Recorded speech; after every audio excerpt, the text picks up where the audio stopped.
जिस तरह से एब्रप्टली इंडिया की जारहियत की वजह से हमें पीएसएल को रोकना पड़ा, इस बीच में क्या कुछ होता रहा। कंट्रोवर्सीज तो बहुत ज़्यादा क्रिएट हुई। बहुत सारे प्लेयर्स जो थे, ज़ाहिर है पाकिस्तान आर्म फोर्सेस ने बड़ी रिस्पॉन्सिबिलिटी का मुजाहरा किया, उनको सेफ लैंड किया। वहाँ पे जो इंडिया को जवाब दिया वो सारी दुनिया ने देखा कि हमारी आर्म फोर्सेज जो हैं वो दुनिया की बेहतरीन फोर्सेज हैं। शाहनवाज बताइए कि जो दुबई वगैरह की बातें हुई थी वो क्या थी? उन्होंने ऐलान किया कि पाकिस्तान में अब पीएसएल जो है ना पोस्टपोन कर दी गई है। मोहसिन रजा नकवी को क्रेडिट मैं दूंगा, बड़ा बेहतरीन काम कर रहे हैं यार एज ए चेयरमैन। जब से वो पाकिस्तान क्रिकेट बोर्ड के बने, उन्होंने यूएई की जो ग्राउंड्स थी वो बुक करवा ली थी। जैसे ही हमने जवाब दिया, मुंह तोड़ जवाब दिया और उनको ठंड पड़ी है, अनाउंस किया कि जो पीएसएल के बकिया मैचेस हैं वो एज पर शेड्यूल वैसे ही होंगे जैसे जहां से वो रुके थे। एक सवाल के ऊपर वो बड़ा मैं हैरान हुआ, वो कहते हैं कि भाई आईपीएल में पैसा तो है। Let me clear one thing, IPL में अगर पैसा ज्यादा तो वो तो गुलाम बना के रखते हैं। आपने देखे उनको ट्रीट किस तरीके से करते हैं। पीएसएल से आपको कौन सा टैलेंट मिला? सबसे पहले आपके पास बेहतरीन फास्ट बॉलर आया अली रजा, जो बैटर आया है वो यासर खान आपके पास आया है। लाहौर कलंदर के मोहम्मद नईम की मैं बात करूंगा, जिस अंदाज से वो बैटिंग कर रहे हैं 360 डिग्रीज में उनके पास शॉट्स हैं। टीम मैनेजमेंट के अंदर पीछे क्या चल रहा है इसमें? खबरें ये भी आ रही हैं कि शायद सिलेक्शन कमेटी है उसके अंदर कुछ चेंजेस की जाएं। जो हमारे ये कोच हैं ये 2015 में न्यूजीलैंड के भी कोच थे और ये कोई बड़ी क्रिकेट नहीं खेले हुए। अस्सलाम वालेकुम नाजरीन, पब्लिक पॉडकास्ट में आपको खुशामदीद कहता हूँ। क्रिकेट की दुनिया में बहुत पिछले हफ्ते से हलचल चल रही थी। एक तो पीसीबी के अंदर कुछ तब्दीलियाँ, फिर पीएसएल की वापसी, फिर पीएसएल में फॉरेन प्लेयर्स के ना आने की खबरें, फिर प्लेयर्स के आने की खबरें, फिर आईपीएल में फॉरेन प्लेयर्स के ना आने की खबरें। बहुत ज़्यादा खबरें हमने एक साथ इकट्ठी की हुई हैं। कुछ ब्रेकिंग न्यूज़ भी आपके साथ आज शेयर करेंगे, क्योंकि अभी बांग्लादेश के खिलाफ पाकिस्तान की सीरीज़ होने जा रही है। उसके लिए स्क्वाड में कौन आ सकते हैं, किसको ड्रॉप किया जा सकता है। इसके साथ साथ जो पीएसएल है वहाँ से हमने क्या हासिल किया, फ्रेंचाइजीज और पीएसएल मैनेजमेंट के दरमियान ताल्लुकात के ऊपर भी बात करेंगे, क्योंकि जिस तरह से हमें पीएसएल को अनफॉर्चुनेटली रोकना पड़ा था, फिर मैनेजमेंट पीएसएल की फ्रेंचाइजीज के साथ मीटिंग्स, अंदर खाते क्या क्या चलता रहा। क्योंकि आप लोग, जाहिर सी बात है, बाहर खबरें तो आ रही थी लेकिन अंदर क्या चल रहा था वो हम आपसे डिस्कस करेंगे। और हमारे साथ इस चीज़ के ऊपर डिस्कस करने के लिए हमारे साथ मौजूद है Shahnawaz. Shahnawaz, thank you so much for your time. आज आपने टाइम दिया है। आपके फ्रेंचाइजीज के साथ ताल्लुकात अच्छे हैं, मैं उसके बारे में ज़्यादा बात नहीं करूँगा क्योंकि अंदर की बातें हम ज़्यादा नहीं बताएंगे। लेकिन बताइए कि जिस तरह से एब्रप्टली इंडिया की जारहियत की वजह से हमें पीएसएल को रोकना पड़ा, फिर हमने इतनी मेहनत की, शुरुआत हुई, इस बीच में क्या कुछ होता रहा? क्योंकि आप, मुझे पता है कि आपके पास बहुत कुछ है इस हवाले से। देखें शकील, कंट्रोवर्सीज तो बहुत ज़्यादा क्रिएट हुई। जिस जिस अंदाज से हमें पीएसएल रोकना पड़ा और बहुत सारे प्लेयर्स जो थे, ज़ाहिर है पाकिस्तान आर्म फोर्सेस ने बड़ी रिस्पॉन्सिबिलिटी का मुजाहरा किया, उनको सेफ लैंड किया, वहाँ पे उनको वहाँ पे पहुँचाया। और उसके बाद जो इंडिया को जवाब दिया वो सारी दुनिया ने देखा कि हमारी आर्म फोर्सेज जो हैं वो दुनिया की बेहतरीन फोर्सेज हैं। और मैं, यकीन करें, आज भी मेरा वो जज्बा उसी तरह का है जिस तरह उस दिन था जब पाकिस्तान ने उनको मुंह तोड़ जवाब दिया था हिंदुस्तान को। देखें, मैं समझता हूँ पर्सनली शकील के क्रिकेट के अंदर ये चीज़ें नहीं होनी चाहिए थी। बहुत ही बुज़दिलाना काम किया था इंडिया ने, जिस तरह हमारे स्टेडियम्स को उन्होंने टारगेट करने की कोशिश की। और ज़ाहिर है वो एक तरीका था कि दहशत जो है वो फैलाई जाए और डिस्टर्ब किया जाए पीएसएल को। लेकिन अल्लाह का शुक्र है कुछ भी नहीं हुआ। आज मोस्टली हमारे वही प्लेयर वापस आ रहे हैं जो छोड़ के गए थे हमारे आर्म फोर्सेस की वजह से। वो अल्लाह का बड़ा शुक्र आ जाएंगे और सब कुछ कर लेंगे। आर्म फोर्सेस की वजह से क्रेडिट गोज टू देम और सलाम है दोनों हाथों से। हम ज़ाहिर है हमें एज ए पाकिस्तानी हमें प्राउड फील हो रहा है और हम पूरी दुनिया में अपना सर फ़ख्र से बुलंद करके चल फिर रहे हैं। और यकीन करें कि वो जो एक लोगों के माइंड में था कि इंडिया पता नहीं क्या कर लेगा, इंडिया पता नहीं ये है, इंडिया वो है, उनका सारा गुरूर जो है वो अल्हम्दुलिल्लाह पाकिस्तान आर्म फोर्सेस ने, पाकिस्तानी अफवाज ने आज वो मिट्टी में मिला दिया है। और आज आप देखें कि बहुत सारे, शाहनवाज सॉरी मैं आपकी बात काट रहा हूँ, मुझे बड़ी इंपॉर्टेंट बात याद आई है। देखिए, हमारा जब पीएसएल रुका, चेयरमैन पीसीबी जो कि वजीर दाखिला भी हैं, खुद चल के गए प्लेयर्स के पास, इंटरनेशनल प्लेयर्स को बिठाया, उनको बताया कि भाई आपके ऊपर हम एक आंच तक नहीं आने देंगे। कुछ प्लेयर्स उस वक्त, जो हमें पता था, आपको भी पता था, कि ज़रा थोड़े से सहमे हुए थे। सारी सी बात है, जब इस तरह की जंग छिड़ती, उन्होंने तो ये चीज़ें नहीं देखी हुई थी ज़्यादा, तो वो सहमे हुए थे। वहाँ पर गए, उन्होंने सबको जब उनके सामने स्पीच किया ना, तो मेरे पास जितनी इन्फॉर्मेशन आई थी कि यार प्लेयर्स फिर रिलैक्स्ड हो गए थे। वो कहते हैं यार हमें कोई टेंशन नहीं है। इंडिया में क्या हुआ था? इंडिया में धर्मशाला में अबे फाफ डू प्लेसी नंगे पांव बाहर गए। और अगर मैं झूठ बोल रहा हूँ ना तो आप उठा के देख लीजिए सिडनी मॉर्निंग हेरल्ड का, जिसमें एलिसा हेली का इंटरव्यू है, मिचेल स्टार्क की जो वाइफ है, वो उस वक्त धर्मशाला में बैठी हुई है। कहती एक पोल बंद हो गया लाइट का, हमने कहा पता नहीं खराब हो गया, कोई टेक्निकल फॉल्ट आया। साथ ही 3 पोल और बंद कर दिए। साथ ही पूरा ग्राउंड जो है ना अंधेरे में डूब गया और हमें बोला कि भाई निकलो यहाँ से। कैसे निकले, हुआ क्या है, कुछ नहीं बताया जा रहा। और वो हमारे फौज का खौफ ही इतना ज्यादा था, खौफ ही इतना ज्यादा था। अच्छा, अब हिसाब लगाइए उनको किस तरह से निकाला गया, मतलब ट्रेन के अंदर किसी को वार दिया, किसी को, कोई नंगे पांव इंटरनेशनल प्लेयर्स जा रहे हैं यार।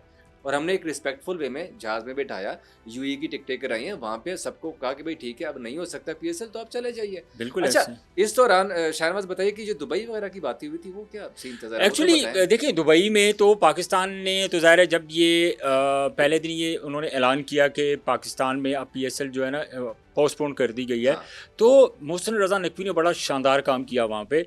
उन्होंने क्या किया कि उन्होंने जो अल्टरनेट ऑप्शंस दिए जा रहे थे, पहले कराची की बात भी हो रही थी, फिर यूएई या कतर की बात हो रही थी, लेकिन फिर मोहसिन रज़ा नकवी को क्रेडिट मैं दूंगा और बड़ा बेहतरीन काम कर रहे हैं यार एज ए चेयरमैन जब से वो पाकिस्तान क्रिकेट बोर्ड के बने।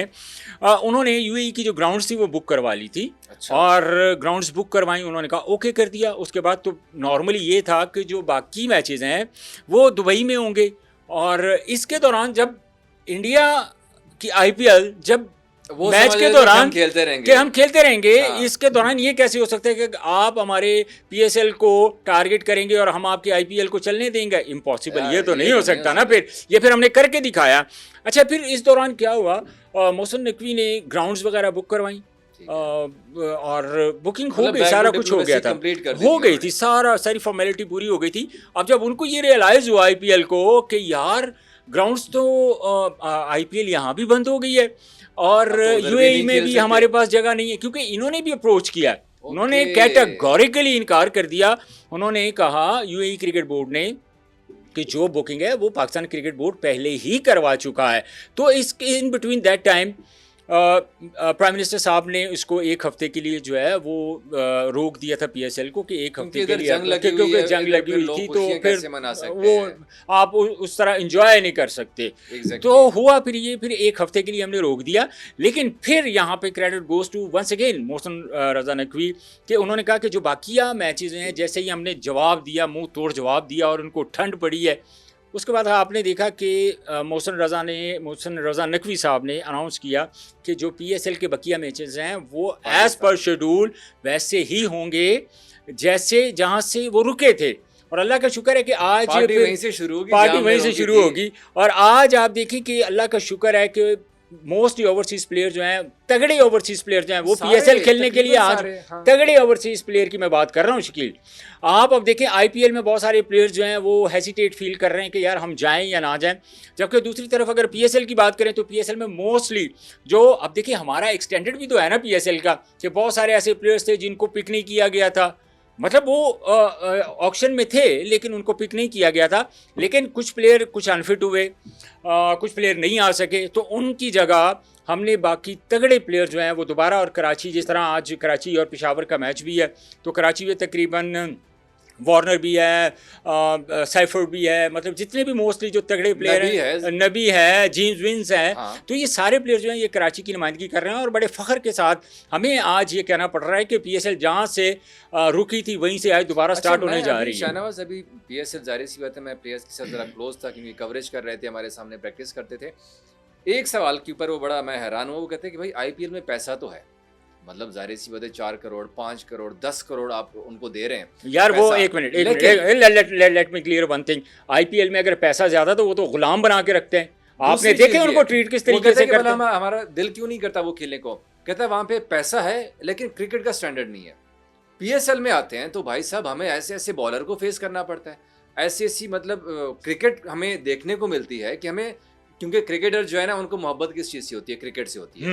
पैसा तो उनके लिए कोई मैटर नहीं करता, आता जाता है ये लीग वो लीग, फिर नेशनल से हर जगह से उनके लिए पैसा ही पैसा आता है, एडवर्टीजमेंट का हर तरह का पैसा आता है। वो कहते हैं ना कि 5 उंगलियां उनकी घी में होती हैं। लेकिन क्रिकेट कहाँ पे अच्छी हो रही है, उनको पीएसएल की जो क्रिकेट का लेवल है, जो स्टैंडर्ड है, वो उनको बड़ा मुतासिर कर रहा है, इसीलिए वो यहाँ पर आते हैं। अच्छा, अब आप एक चीज़ देखें कि क्वालिटी ऑफ क्रिकेट की बात की जाती है ना, तो अगर आप देखें 2016 में, 17 में, 18 में, जब ये 3 साल लगातार पीएसएल हुई ना, तो पूरी दुनिया को पता चला कि यार अगर क्वालिटी ऑफ क्रिकेट है जिसमें वही हमने है। दुनिया के तेज़ तरीन बॉलर खेलने हैं, दुनिया के मुश्किल तरीन स्पिन बॉलर्स खेलने हैं, तो वो हमें पीएसएल में खेलने को मिलेंगे। हाँ। अब यहाँ पे आप मैक्सिमम बमुश्किल जो है ये अब 1-2 साल से थोड़े रन ज़्यादा होने शुरू हुए, वरना तो ये जो तो क्वालिटी खूबसूरती है ये T20 ठीक है ना, की, हाँ। खैर ज़ाहिर है उसमें बहुत सारे फैक्टर्स आ जाते हैं।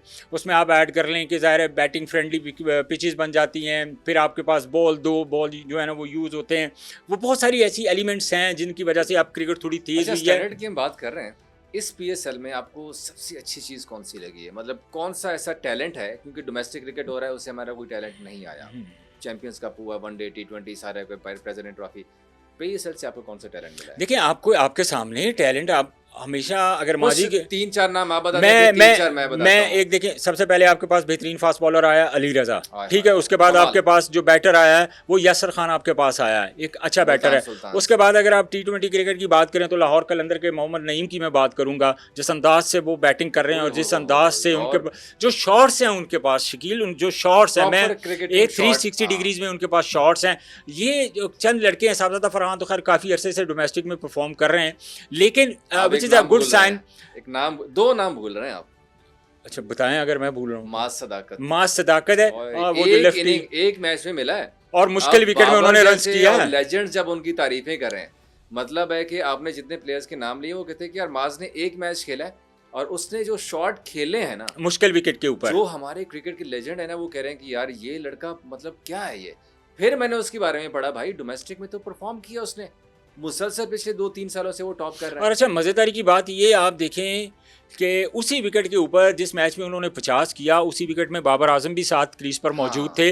और मैंने स्पेशली एक चीज़ को एनालिसिस किया, मैंने बड़े डीपली एनालिसिस किए इस चीज़ के कि बाबर आजम जिस अंदाज से बैटिंग कर रहे थे वो फंस के खेल रहे थे, उनके बल्ले पे प्रॉपर मास बॉल खुद नहीं भी आ रहा खेल था। लेकिन मैं जैसे मास सदाकत को मैंने देखा जिस अंदाज से वो बैटिंग कर रहे अच्छा, थे ना, मास के बारे में मतलब अच्छी- उसके मिडल भी हो रहा था, वो प्रॉपर शॉट्स भी लग रही थी, विच इज़ अ डिफरेंट टैलेंट हाँ, जो और मैं उसके बारे कहूँगा। में अच्छी खबर भी आ जाएगी चंद दिनों में शायद। जो स्क्वाड के हाँ, के लिहाज फिर से आप उबैद बात कर रहे अच्छा हैं। परफॉर्म किया, हसन अली ने जिस तरह से कमबैक अच्छा किया। ये बड़ा अच्छा आपने बात रेस की है, हसन अली की मैं बात करने ही वाला था आने वाले, मैंने कहा शायद आप क्वेश्चन पूछेंगे, लेकिन हसन अली का देखें जिस तरह स्ट्रॉन्ग कमबैक उन्होंने किया, 140 प्लस से वो बॉलिंग कर रहे हैं और जिस रिदम के साथ रिदम बॉलिंग के कर रहे हैं, साथ, ही इज नए और लुक पुराने लाइक के दोनों स्पेल में जिस तरह विकेट ले रहे हैं। 2017 चैंपियन ट्रॉफी में हमें हसन अली नज़र आए थे, तेज़ रफ्तार, वेरिएशन, एक्यूरेट, मतलब हर किस्म की जो बॉलिंग थी वो 2017 जब चैंपियन ट्रॉफी हो रही थी उसमें हसन अली हमें नज़र आए थे। और उसके बाद मैंने देखा है इतने सीज़न बिटवीन दैट टाइम वो गुजर गए, वो स्ट्रगल करते हुए हमें नज़र आए थे, अनफिट थे, मुसलसल स्ट्रगल कर रहे थे, लेकिन गिव अप नहीं किया उन्होंने, मुसलसल अपनी मेहनत करते रहे। और आज देखें मैंने इस पीएसएल में जो डिफरेंट हसन अली को देखा है, he was very confident, looking confident कि यार वो कितना कॉन्फिडेंट था, और जो लाइनो लेंथ, एक्यूरेसी और जो पेस 144, 145, 143 पे वो बॉलिंग कर रहे हैं, सो ये एक बड़ा अच्छा साइन है। और जो सिलेक्टर्स बैठे हुए हैं, मेरा ख्याल है कि इस फॉर्म और रिदम का फ़ायदा उठाते हुए अब जिस तरह बांग्लादेश के खिलाफ पाकिस्तान ने खेलना है, अभी जाहिर है सीरीज़ आ रही है कुछ ही दिनों में, 20-22 तक जी 20-22 तक ऐलान हो जाएगा होपफुली। तो मेरा ख्याल है कि हमें इस रिदम को, इस मोमेंटम को हसन अली का ज़ाया नहीं करना चाहिए, हमें उनसे काम लेना चाहिए। तो मेरा ख्याल है कि एक तो हसन अली, मास सदाकत, जब आपके पास इस तरह की टीम आती है ना जो जिनको हम इतनी बड़ी टीम नहीं कहते, लाइक बांग्लादेश जिस तरह की टीम है शकील, तो मेरा ख्याल है कि आपको बेंच जो है ना वो ड्रेसिंग रूम शेयर करना चाहिए बाकी बच्चों के साथ। उनके अंदर कॉन्फिडेंस आता है, उनको आइडिया होता है कि यार जो हम डोमेस्टिक खेल रहे हैं उनका प्रेशर क्या है, इंटरनेशनल क्रिकेट का क्या प्रेशर है। फिर जब वो ऑल्टरनेट तैयार होते हैं तो फिर आपको किसी भी प्लेयर के बाहर निकलने का इतना दुख या इतनी कमी महसूस नहीं करते, क्योंकि वो ऑलरेडी यूज्ड हो चुका है उस सिस्टम के अंदर। अच्छा, अभी बांग्लादेश सीरीज़ की भी आप बात कर रहे हैं मैंने भी शुरुआत में बोला था कि हम बांग्लादेश सीरीज़ की बात करेंगे। उसमें एक तो ये है कि कुछ नए लड़कों की इंडक्शन हो रही है, और नए लड़के कौन से हैं जो पीएसएल के टॉप परफॉर्मर हैं। टीम मैनेजमेंट के अंदर पीछे क्या चल रहा है इस वक्त, क्योंकि नए कोच आपके आ चुके हैं, और नए कोच के बारे में बहुत कुछ बातें हो रही हैं कि शायद वो वही उनको फेवर करेंगे जो इस्लामाबाद यूनाइटेड की तरफ से खेलते हैं। अच्छा एक दो खबरें अभी, मतलब इसको मैं मुसद्दका तो नहीं कहूँगा, लेकिन खबरें ये भी आ रही हैं कि शायद चेयर जो सिलेक्शन कमेटी है उसके अंदर कुछ चेंजेस की जाएँ, एक आध, लेकिन अभी इम्कान अभी बहुत नहीं है, कम अभी तो मैंने आज फिलहाल भी ये पूछा खबरें था, कोई एक आध हो सकती है, एक लेकिन आदि अभी की हाँ। इसको शफल किया जा सकता है, खबरें आ सकती हैं उसमें। जो दूसरी चीज़ थी जो इंटरेस्टिंग, जो क्रिकेट बोर्ड के बिहाइंड द सीन, जैसे आपने कहा कि कोच आए हैं। अच्छा, कितनी मज़ेदारी की मैं अभी आपको बात बताऊं, जो हमारे ये कोच आए ये 2015 में न्यूजीलैंड के भी कोच थे, और जब आप न्यूजीलैंड सेमीफाइनल फाइनल फाइनल खेली फाइनल में थी। पहुंचा था, तो उस वक्त यही थे, लेकिन उसको फिर आगे ये कंटिन्यू नहीं कर पाए थे, हाइसमैन।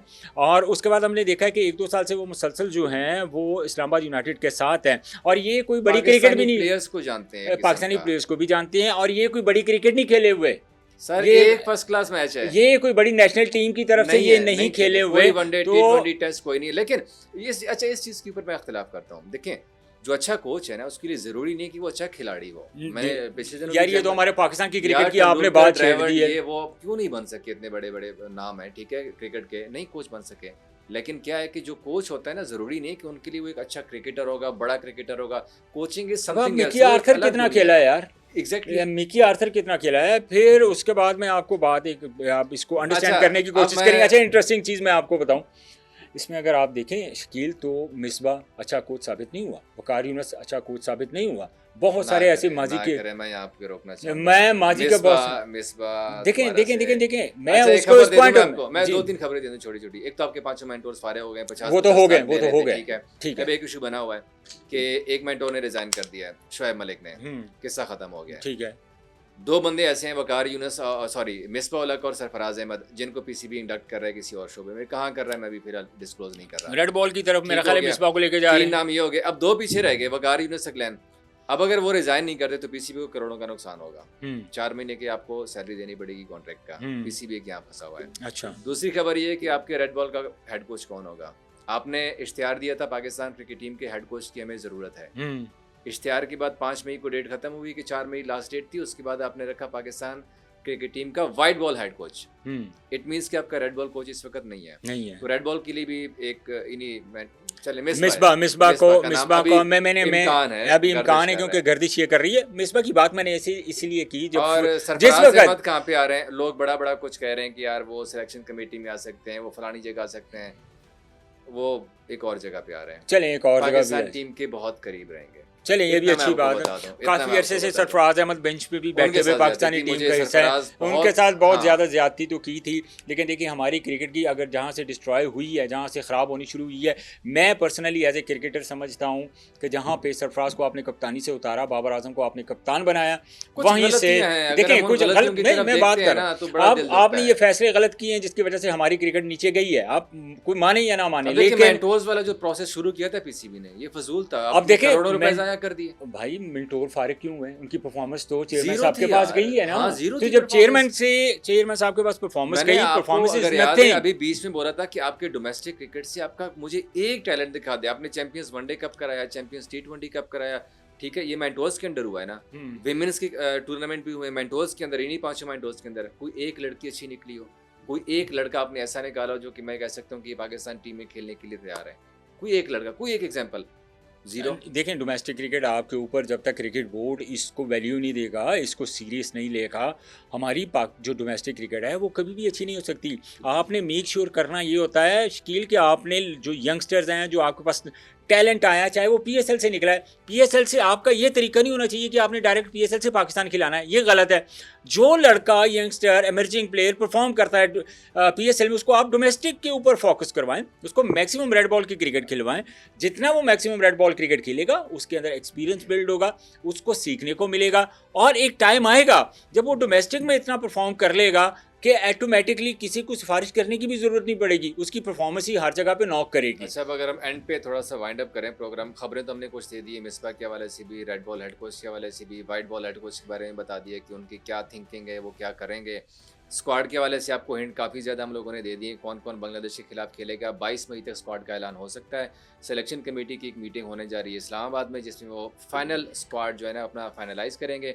बांग्लादेश के सीरीज़ के हवाले से बताऊँ मैं, 5 T20 है, 5 तारीख को सीरीज़ ख़त्म होगी, 27 या 28 से सीरीज़ शुरू होने का इम्कान है। 2 मैचेस फैसलाबाद होंगे, 3 लाहौर में होंगे। एक ये खबर हो गई है। एंड पे आप मुझे बता दें, PSL टीमें सारी अपनी है। मैं क्योंकि पहले क्लियर कर रहा हूँ, आपने मुझे पता है डिप्लोमेटिक जवाब देना है। नहीं, डिप्लोमेटिक क्या समझते हैं कौन सी टीम को जीतना चाहिए? जीतना किसको चाहिए? हाँ, देखिए, जो अच्छा खेलेगा वो डिजर्व तो वो करता है, डिप्लोमेटिक लेकिन नहीं, वो होता ओवरऑल है ना, देखिए हम भी क्रिकेट फैन है, कवर करते हैं, हल्का सा दिल में होता है यार जीत जाए ना, मजा आए। नहीं यार, मैं पर्सनली अगर मैं आपको बात कहूँ तो मैं कहीं ना कहीं जाके मुझे फील होता है कि लाहौर कलंदर जितनी मेहनत करती है पूरा साल, वो डेवलपमेंट के एक्टिविटीज ऊपर करती काम कर, रहती है, जितनी हाँ एक्टिविटीज़ करते बिल्कुल। रहते हैं, तो मैं समझता हूँ कि बाकी फ्रेंचाइज़ों की निस्बत मैं बहुत ज़्यादा मार्जिन देता हूँ लाहौर कलंदर को, जस्ट बिकॉज ऑफ दैट उनकी मेहनत बहुत ज़्यादा है, नेक नीति के साथ मेहनत करते हैं। उन्होंने पाकिस्तान क्रिकेट को बहुत एसेट्स दिए हैं, पाकिस्तान क्रिकेट को बहुत बड़े कोई बड़े शक नाम नहीं दिए हैं। इसमें, हाँ। तो मैं एज ए पर्सनली ये कोशिश करता हूँ, it's a part of game, कोई जीते कोई हारे,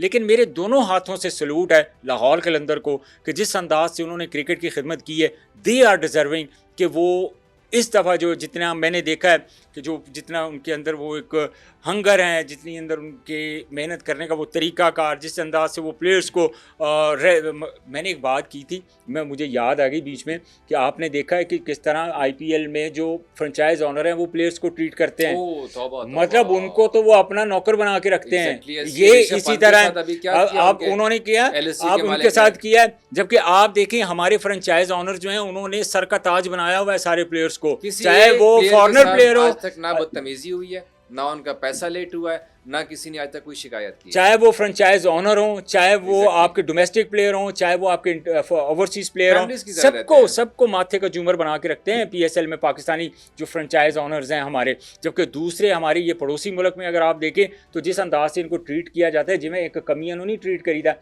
इस अंदाज से वो वहाँ के जो ऑनर्स हैं वो प्लेयर्स को ट्रीट करते हैं। चले So, all the शाहनवाज साहब, best. Thank you so much. आपने आज बड़ा कुछ पीएसएल के बारे में बोला, फ्रेंचाइजेस के बारे में, प्लेयर्स के बारे में, लेकिन इस वक्त जो पीएसएल का मेला सजा हुआ है उसमें पॉइंट्स टेबल पे बहुत घमासान मचा हुआ है, बड़ी लड़ाई चल रही है। कोयटा ग्लैडिएटर्स और मुल्तान सुल्तान के रास्ते साफ हो चुके हैं। एक ने इधर जाना है लाहौर की तरफ और मुल्तान ने अपने घर जाना है। बाकियों के लिए अब देखते हैं कि पेशावर ज़ल्मी क्या करती है। कलंदर्स, इस्लामाबाद यूनाइटेड, कराची किंग्स, सब के ऊपर एक तलवार लटकी हुई है। लेकिन जो अच्छा परफॉर्म करेगा फिर ज़ाहिर सी बात है वो लाहौर आएंगे, और लाहौर में जो पहले प्ले ऑफ एक पिंडी में था, अब तमाम के तमाम प्ले ऑफ मैचेस अब लाहौर में खेले जाएंगे। 21 तारीख से ये मेला सजेगा लाहौर में, 21, 22, 23 और 25 को फिर फाइनल होगा। 24 तारीख रेस्ट डे है, इसी तरह से 20 तारीख को भी रेस्ट डे है। बाकी जो लीग मैचेस हैं सारे वो पिंडी में खेले जाएंगे। आप भी पीएसएल के मेले को एंजॉय करें, क्योंकि जिस तरह से वापस आया, जिस तरह से रोका गया था, उम्मीद है कि आप लोग स्टेडियम जाएंगे, स्टेडियम के अंदर मैचेस देखेंगे और पाकिस्तानी झंडा अपने साथ ले जाना ना भूलिएगा। एक नेक्स्ट पॉडकास्ट में आपके साथ मिलेंगे, तब तक के लिए हमें इजाज़त दीजिए।